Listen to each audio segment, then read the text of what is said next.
बिस्मिल्लाहिर्रहमानिर्रहीम। Doctor Sufiyan Wali, your pharmacist is here. Last video में हम बात कर रहे थे, इन दो ब्रांड्स का कंपैरिजन कर रहे थे कि इन दो ब्रांड्स की प्राइस में इतना ज्यादा फर्क क्यों है। सबसे पहले हम बात करते हैं, किसी भी प्रोडक्ट की दो कॉस्ट होती हैं। एक होती है मैन्युफैक्चरिंग कॉस्ट, कि उस प्रोडक्ट को बनने में उसकी लागत कितनी आ रही है, मैन्युफैक्चरिंग कॉस्ट कितनी है। और दूसरी होती है मार्केटिंग कॉस्ट, कि उस प्रोडक्ट को मार्केट में फैलाने के लिए, चाहे वो आप डॉक्टर के पास जा रहे हैं, चाहे आपने मेडिकल रिप्रेजेंटेटिव रखे हुए हैं, उसकी मार्केट करने के लिए कितने एक्सपेंसेस हो रहे हैं। अब मैं आपको एग्जाम्पल से समझाता हूँ। ये ग्लोबल कंपनी की प्रोडक्ट है और ये सामी फार्मास्यूटिकल्स की प्रोडक्ट है। तो एक्सॉन जो है वो 100 रुपए के अंदर कंपनी को तैयार हुआ। कंपनी ने इसे 100 रुपए में तैयार कर लिया। अब कंपनी ने इसे मार्केटिंग इसकी बिल्कुल नहीं की, इसे 120 रुपए का सेल कर दिया डिस्ट्रीब्यूटर को।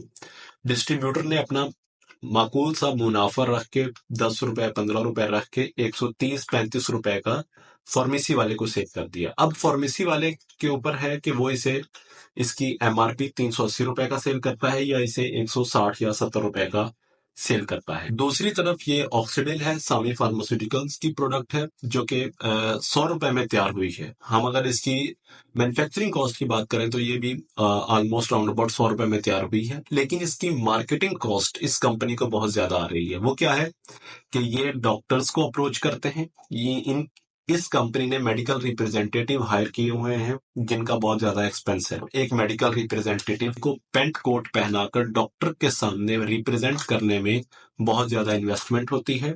डॉक्टर्स पर एक्टिविटीज की जाती हैं, डॉक्टर्स को टूर्स दिए जाते हैं, डॉक्टर्स को बोनस दिए जाते हैं, डॉक्टर्स को ऑब्लाइज करने के लिए उन्हें डिफरेंट एक्टिविटीज उनके ऊपर स्पेंड की जाती हैं। तो इस कंपनी ने अपने घर से कोई चीज पे नहीं करनी।